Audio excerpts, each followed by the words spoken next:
IFGAC family. Today we are looking at Matthew chapter 22 verse 1 to 14.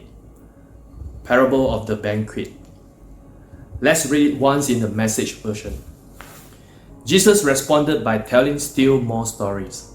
God's kingdom, he said, is like a king who threw a wedding banquet for his son. He sent out servants to call in all the invited guests, and they wouldn't come. He sent out another round of servants, instructing them to tell the guests, "Look, everything is on the table. The prime rib is ready for carving. Come to the feast." They only shrugged their shoulders and went off. One to weed his garden, another to work in his shop. The rest, with nothing better to do, beat up the messengers and then kill them. The king was outraged and sent his soldiers to destroy those thugs and level their cities.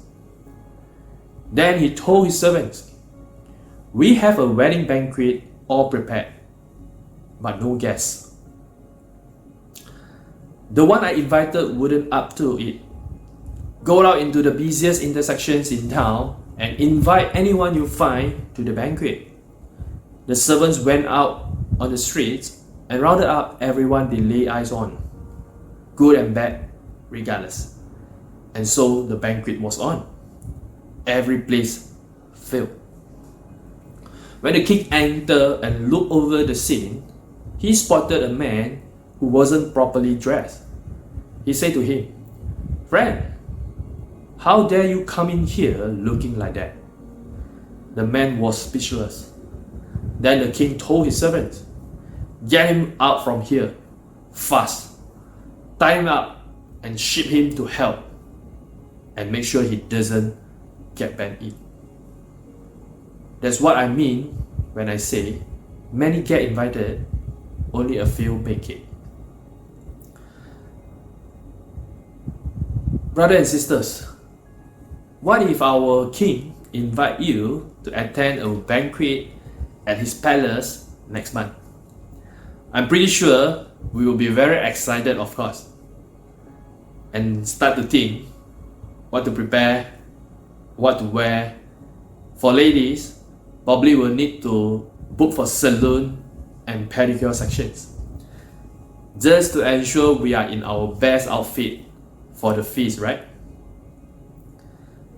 Now let's see what about the reaction of Jews when they were invited to the banquet.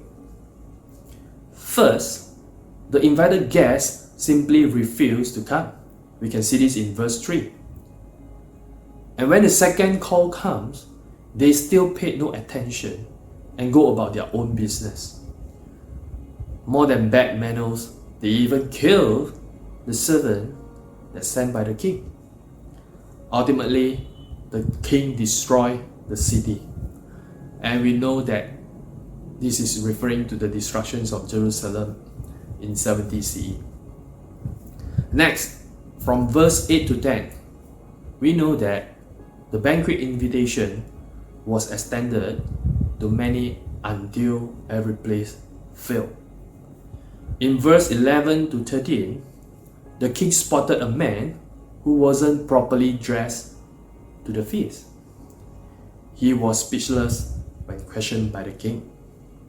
The man was tied up and sent to hell at the end. In those years, the host of the banquet will actually provide the suitable apparel for their guests. It really showed lack of respect and appreciation for not wearing it. The seriousness of the insult is seen in the reaction of the king, and of course the punishment was then executed. So brother and sister, the banquet is definitely for us. But the question is, are we attending in apparel of our own choice or the one that given by God? We really need to put off the old self and put on the new self, created to be like God in true righteousness and holiness.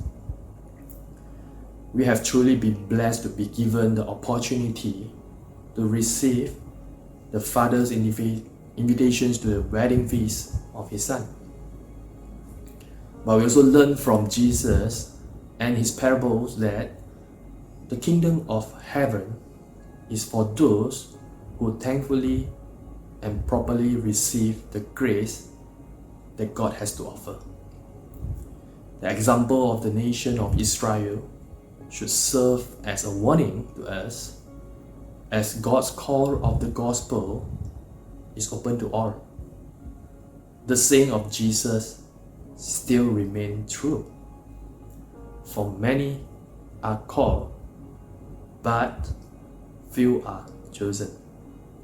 So, brothers and sisters, you have been called, but will you be chosen?